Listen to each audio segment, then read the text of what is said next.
Coucou tout le monde, j'espère que vous allez bien. Aujourd'hui je vous retrouve pour une nouvelle vidéo et ça va être la présentation de ce manga comme les autres de Nojin Yuki aux éditions Kana.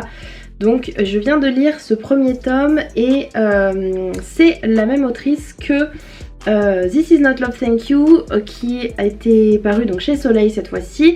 Et là on suivait deux personnages pendant 5 tomes. Cette série là comporte 7 tomes et vient juste d'être terminée, enfin va être terminée. Le dernier tome va paraître fin août, ou il sera paru en fait lorsque cette vidéo paraîtra. Je ne sais pas. En tout cas donc la série comporte 7 tomes. On va suivre deux personnages qui ont plus ou moins des handicaps. En tout cas le personnage masculin Ibuki est sourd et la jeune fille Tsubaki a reçu une greffe du cœur et donc depuis qu'elle a eu cette greffe elle essaye de tout faire pour vivre à 100%. Et donc dès qu'elle va rencontrer Ibuki au tout début de l'histoire, elle le rencontre alors que en fait il a fait tomber sa carte de transport. Du coup elle va la ramasser, elle va lui donner et ça va être un crush immédiat en fait. Et elle va à tout prix vouloir le retrouver et lui il va lui donner en fait son écharpe pour la remercier. J'ai pas trop compris cette étape là, mais bref, elle va se rendre compte qu'il est dans le même lycée qu'elle. Et donc à partir de ce moment là elle va passer beaucoup de temps avec lui et ils vont discuter par message interposé. Et donc elle va essayer d'en apprendre un peu plus sur lui.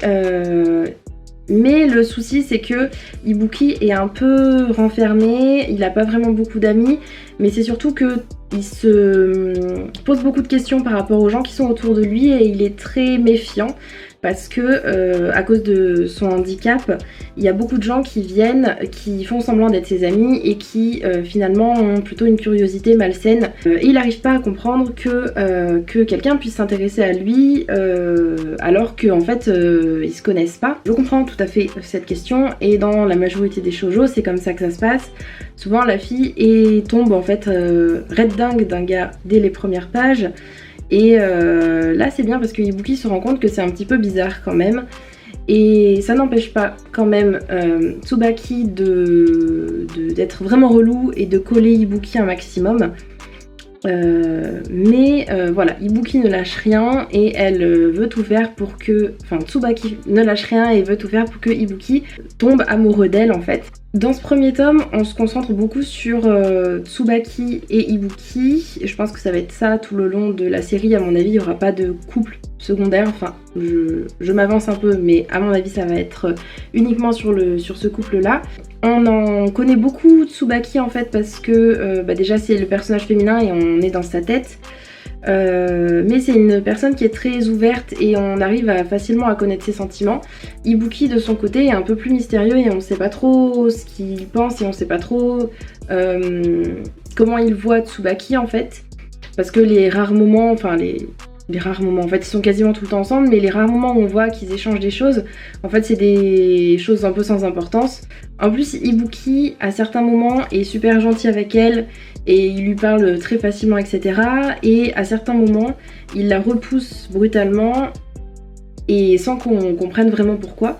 Mais il va lui dire voilà tu me colles trop, c'est pesant, je comprends pas pourquoi tu t'accroches à moi comme ça. Et ce qui n'empêche pas en fait, comme je l'avais dit, Tsubaki de revenir en fait à la charge et de continuer à le coller parce qu'elle ne comprend pas quand on dit arrête. Ils continuent à se reparler ensuite, puis Ibuki l'envoie balader et en fait ça fait un peu un cercle comme ça. Ce qui est un petit peu bizarre mais en même temps ce qui se comprend puisque Ibuki n'arrive pas trop à concevoir que quelqu'un puisse s'intéresser à lui alors que Tsubaki ne le connaît pas. Et comme je le disais, il est vraiment très méfiant des gens qui peuvent venir autour de lui. Donc voilà, je pense qu'on peut comprendre aussi son point de vue. On apprend certaines choses sur le passé d'Ibuki et il y a certaines personnes, certains personnages qui font partie de son passé, notamment un ami et une ex-petite amie.